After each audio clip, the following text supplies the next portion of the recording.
เปิดสุดฝึกอบรมการรายงานข่าวปัญหาสีเขียวให้แก่องค์การจัดตั้งทางสังคมภายใต้โครงการสร้างความเข้มแข็งให้แก่สื่อมวลชนโดยการมีส่วนร่วมขององค์การจัดตั้งมหาชนและองค์การจัดตั้งทางสังคมเพื่อเป็นการพัฒนาสีเขียวในสาธารณรัฐประชาธิปไตยประชาชนลาวซึ่งได้จัดขึ้นในวันที่29 กันยายน 2025สมาคมนักข่าวแห่งสป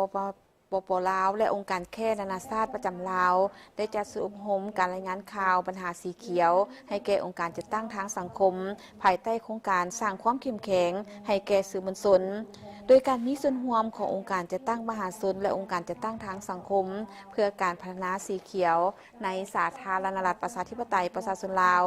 โดยการเป็นประธานของทานสวรรครรัฐมนตรีประธานสมาคมนักข่าวแห่งสปปลาวท่านนางบัวคำดวงปัญญาหัวหน้าโครงการเกมเซลมีบรรดาทานต่างหน้าจากครูร่วมงานผู้ประสานโครงการและตัวแทนผู้เข้าร่วม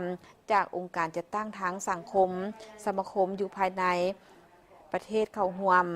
โครงการสร้างความเข้มแข็งให้แก่สื่อมวลชนโดยการมีส่วนร่วมขององค์การจัดตั้งมหาชนและองค์การจัดตั้งทางสังคมเพื่อการพัฒนาสีเขียวในสปปลาวเพื่อซุ้มยู่การมีส่วนร่วมของนักข่าวของลาวและการมีส่วนร่วมขององค์การจัดตั้งมหาชนและองค์การจัดตั้งทางสังคมและผู้นำใช้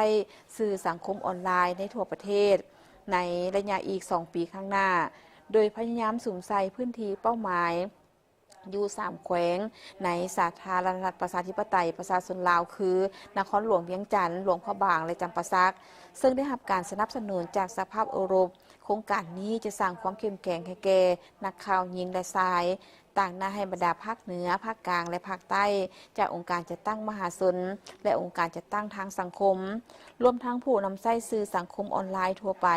ด้วยการยกระดับทักษะวิชาชีพรวมทางความสามารถด้านดิจิตอลเครื่องมือเทคโนโลยีที่เพิ่มเด่นขึ้นและการผลิตเนื้อในสื่อมวลชนข้อมูลข่าวสารโดยการส่งเสริมการรายงานที่มีความรับผิดชอบและเป็นมืออาชีพเกี่ยวกับปัญหาการพัฒนาแบบยืนยงกองประชุมเพื่อให้ผู้เข้าร่วมได้แลกเปลี่ยนบทเรียนเกี่ยวกับการพัฒนาสีเขียวโดยผ่านหลักสูตรมาตรการการรายงานข่าวสีเขียวซึ่งเน้นใส่เทคนิคการเก็บกำข้อมูลการวิเคราะห์การตั้งหัวข้อข่าวและการเขียนข่าวสำหรับสื่อออนไลน์แบบใหม่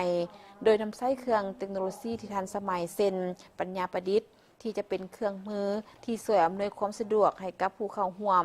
ในการสร้างเนื้อในได้อย่างมีประสิทธิภาพหลายขึ้นซึ่งอบรมดังกล่าวจะเดินไปฮอดวันที่3 ตุลา 2025